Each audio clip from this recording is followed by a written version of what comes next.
Hello everyone, welcome to my channel. आज हम बहुत इंपॉर्टेंट कंपाउंड्स के बारे में डिस्कस करने वाले हैं, जिसका नाम है इंटर हैलोजन कंपाउंड।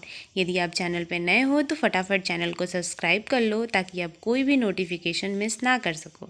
ठीक है। यदि वीडियो आपको अच्छा लगे तो चैनल को सब्सक्राइब करके वीडियो को लाइक भी कर दीजिएगा। Let's start the video. इसमें बेसिकली इंटर हैलोजन कंपाउंड्स में क्या होता है, जो हैलोजन ग्रुप होता है, क्लोरीन, ब्रोमीन, आयोडीन और फ्लोरीन, जो ये सब ग्रुप होता है, ठीक है, उसमें क्या होता है कि वो दोनों ग्रुप, मान लो क्लोरीन हो गया, फ्रोमीन हो गया, ब्रोमीन, आयोडीन, ये चारों मतलब ये सब हैलोजन ग्रुप है। मतलब ग्रुप 17 एलिमेंट को हैलोजन ग्रुप कहते हैं। ठीक है। तो ये जब आपस में रिएक्ट करते हैं, मतलब जैसे कि हैलोजन, मतलब जैसे कि हुआ क्लोरीन हुआ फ्लोरीन के साथ रिएक्ट कर लिया या फिर आयोडीन के साथ रिएक्ट कर लिया, तो वही फॉर्म करते हैं इंटर हैलोजन कंपाउंड। देखिए यहाँ पे मैंने लिखा भी है, the halogens react with each other. जो हैलोजन ग्रुप होते हैं वो यदि अपने में ही रिएक्ट करते हैं तो इंटर हैलोजन कंपाउंड बनाते हैं। इसका बेसिकली जनरल फॉर्मूला होता है XYN। एन जहाँ पे होता है ऑड नंबर मैंने लिया भी है 1, 3, 5 या फिर 7 हो सकता है। और एक्स जो होता है वो लेस इलेक्ट्रोनिगेटिव एलिमेंट होना चाहिए। मतलब एक्स जो है वो कभी भी फ्लोरीन नहीं हो सकता, क्योंकि फ्लोरीन जो है वो हमारा मोस्ट इलेक्ट्रोनिगेटिव एलिमेंट होता है ना ग्रुप 17 एलिमेंट में। ठीक है। और वाई जो होना चाहिए वो क्या होना चाहिए, मोर इलेक्ट्रोनिगेटिव, मतलब यहाँ पे फ्लोरीन हो सकता है। इस तरह से आप समझिए कि एक्स जो है वैसे ही एलिमेंट होंगे जिसकी इलेक्ट्रोनिगेटिविटी कम होती है हैलोजन ग्रुप में, और वाई वैसे एलिमेंट होंगे जिसकी इलेक्ट्रोनिगेटिविटी बहुत ज़्यादा होती है। ठीक है। इसी को आप इस तरह से भी लिख सकते हैं, the compound which are formed by the union of two different halogens are known as, मतलब हैलोजन्स, इंटर हैलोजन्स। ठीक है। और इसके बेसिकली 4 टाइप्स होते हैं। उसके टाइप्स के बारे में आइए डिस्कस करते हैं। इसमें है पहला इंटर हैलोजन। मतलब क्या होगा, इसमें 2 हैलोजन ग्रुप रिएक्ट करेंगे। मतलब एक्स मान लीजिए कोई लेस इलेक्ट्रोनिगेटिव वाला हो गया और वाई जो हो गया ज़्यादा इलेक्ट्रोनिगेटिव वाला। जिस तरह समझिए, यहाँ पे क्लोरीन हो गया, ये फ्लोरीन से कम इलेक्ट्रोनिगेटिव होता है, तो यहाँ पे क्लोरीन और ClF हो गया, और Br हो गया BrF, और हो गया BrCl, ICl, IBr। ठीक है। ये सब उसके टाइप्स हो गए। और टेट्रा एटॉमिक इंटर हैलोजन, इसमें क्या होगा, एक्स 1 होगा और वाई के 3 एटम्स यहाँ पे यूज किए जाएंगे। इस तरह उसके कुछ एग्जांपल मैंने लिखे हैं। और हेक्सा एटॉमिक इंटर हैलोजन में यहाँ पे वाई ही जो होगा उसके 5 एलिमेंट यूज़ करेंगे। 5 मतलब उसको एलिमेंट यूज़ करेंगे, और इसके 1। देखिए यहाँ मैंने लिखा ही भी है, जो एन की क्वांटिटी है, जो एन की क्वांटिटी है वो बेसिकली क्या है, बस वाई पे लग रही है। तो यहाँ पे मैंने वही चीज़ किया है, वाई की जगह पे पुट कर दिया है। देखिए ऑक्टा एटॉमिक जब होगा, जब 8 होने चाहिए, तो ये 7 हो गया, ये 1 हो गया, तो ऑक्टा फॉर्म कर दिया। 1 और 5 और 6 होगा तो हेक्सा, यदि 4 होगा तो टेट्रा, यदि 2 होगा तो डाइएटॉमिक। ठीक है। आई होप आपको वीडियो अच्छा लग रहा होगा। यदि आपको कंटेंट समझ में आ रहा है तो please like, share and subscribe to my channel.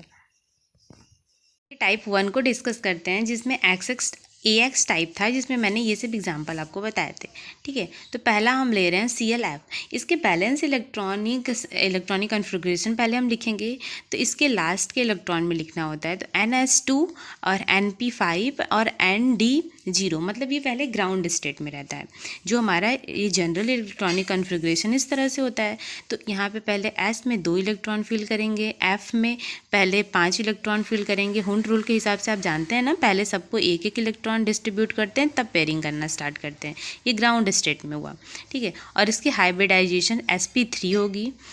और इसके स्टेरिक फैक्टर कैसे निकालते हैं, नंबर ऑफ लोन पेयर और नंबर ऑफ बॉन्ड पेयर। मतलब देखो सिग्मा इलेक्ट्रॉन बॉन्ड को ही बॉन्ड पेयर बोलते हैं। देखो यहाँ पे सिंगल एक इलेक्ट्रॉन है तो यही बॉन्ड फॉर्मेशन करेगा, तो यहाँ पे हो गया। और लोन पेयर 3 देखिए पेयरिंग में है, तो ये हो गया। इन चारों को मिला के 4 बन रहा है, तो 4 किसका होगा, इसके 3 इसके 1, तो यहाँ पे sp3 हाइब्रिडाइजेशन इस तरह से हुआ। और स्पेसिफिक टाइप इसके क्या हो सकते हैं, ए कोई मान लीजिए एटम है, और बी जितने सिग्मा इलेक्ट्रॉन बॉन्ड में फॉर्मेशन करे वहाँ बी लिखाता है, और ई होता है लोन पेयर, कितने लोन पेयर उसके साथ रिएक्ट कर रहे हैं। तो यहाँ पे 3 लोन पेयर हैं, तो यहाँ पे मैंने 3 लिखा है। इसकी ज्योमेट्री जो होती है वो लोन पेयर और बॉन्ड पेयर दोनों को मिला के बनती है, लेकिन जो शेप होता है सिर्फ वो बॉन्ड पेयर से बनता है,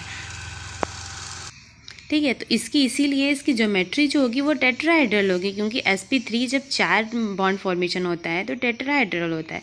लेकिन इसमें देखिए मतलब जो शेप अभी हम बताए हैं सिर्फ बॉन्ड पेयर से बनता है, तो इसलिए इसका शेप लीनियर होगा।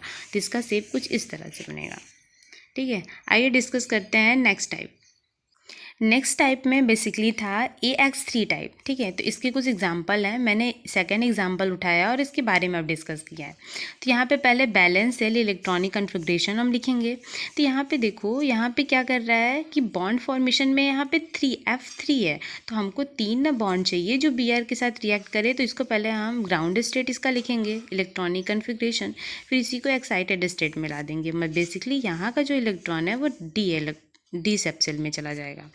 तो यहाँ पे 3 इलेक्ट्रॉन सिंगल हो गए, तो यहाँ पे F3 था तो 3 बॉन्ड का फॉर्मेशन हो गया। तो इसका हाइब्रिडाइजेशन होगा, देखिए इसके S का 1 इलेक्ट्रॉन है और P के 3 और D के 1, तो sp3d इसका होगा हाइब्रिडाइजेशन। और स्टेरिक फैक्टर क्या होगा, इसके बॉन्ड कितने यूज हो रहे हैं, 1 2 3, और देखिए लोन पेयर, देखिए जो पेयरिंग में है लोन पेयर 2, तो यहाँ पे 5। और स्पेसिफिक टाइप इसके क्या होंगे, ए हम बताए थे मेटल हैं, और बी जो है कितने बॉन्ड पेयर हैं, तो बॉन्ड पेयर यहाँ पे 3 थे और यहाँ पे लोन पेयर 2 थे, ठीक है। और यहाँ पे ज्योमेट्री जो होगी ट्राइगोनल बाई पिरामिडल होगी, क्योंकि यहाँ 5 लोग का यूज किया जा रहा है बॉन्ड पेयर और लोन पेयर को मिला के। लेकिन अभी हम बताए हैं जो शेप होगा वो सिर्फ बॉन्ड पेयर की वजह से होता है। तो बॉन्ड पेयर 3 है, तो यहाँ पे मैंने बनाया है 2 लोन पेयर यूज हो जाएंगे, यहाँ पे 2 लोन पेयर, और तब ना 5 स्ट्रक्चर फॉर्म कर रहा है, तो यहाँ पे बस 2 लोन पेयर हो जाएंगे, 3 बॉन्ड पेयर। तो इसका जो शेप होगा वो बेंड टी शेप का ऐसे बन रहा है, ठीक है। आइए डिस्कस करते हैं थर्ड टाइप। जैसे मैंने फर्स्ट टाइप और सेकंड टाइप बताया था ना, उसी तरह से थर्ड टाइप भी है AX5 टाइप, ठीक है। तो इसके कुछ एग्जाम्पल हैं, मैंने एक एग्जाम्पल को उठाया है और इसके बारे में डिस्कस किया है। पहले हम क्या करेंगे, बैलेंस सेल इलेक्ट्रॉनिक कन्फिग्रेशन लिखेंगे।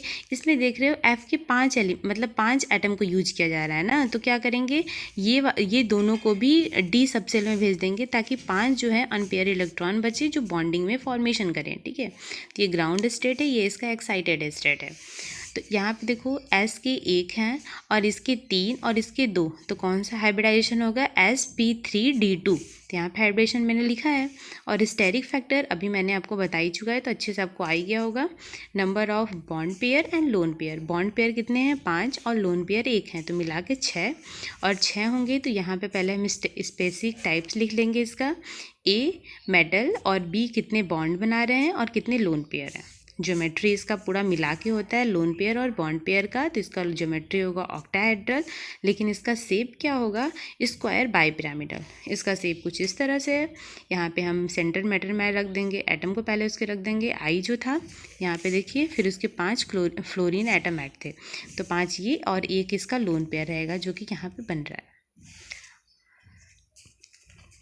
आइए बढ़ते हैं नेक्स्ट टाइप के बारे में। ये बेसिकली लास्ट टाइप है, ठीक है। तो इस पर मैंने एग्जांपल लिया, इसका है AX7 टाइप। तो इसमें मैंने एग्जांपल में लिया है IF7। तो इसका इलेक्ट्रॉनिक कन्फिग्रेशन कुछ इस टाइप का होगा। अब तो आप समझ ही गए होंगे कि F के 7 एलिमेंट है, तो यहाँ पे 7 अनपेयर्ड इलेक्ट्रॉन प्रेजेंट होने चाहिए। तो पहले मैंने इसका एक्साइटेड स्टेट रख दिया, ठीक है। फिर इसका हाइब्रिडाइजेशन कैसे लिखाएगा, sp3d3, ठीक है। फिर स्टेरिक फैक्टर इसका लिख दीजिए आप लोग, क्योंकि यहाँ पे देखिए बॉन्ड पेयर ही सब है, लोन पेयर कोई नहीं है, तो लोन पेयर 0 हो जाएगा।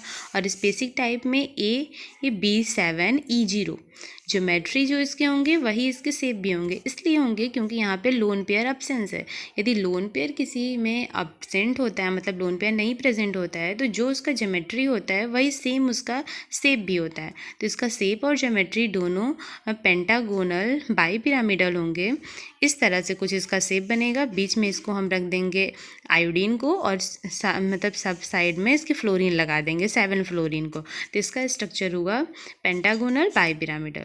आई होप आपको वीडियो बहुत अच्छा लगा होगा। यदि आपके लिए ये वीडियो थोड़ा भी यूज़फुल रहा हो तो वीडियो को प्लीज़ लाइक भी कर दीजिएगा, शेयर भी कर दीजिएगा और सब्सक्राइब भी कर दीजिएगा।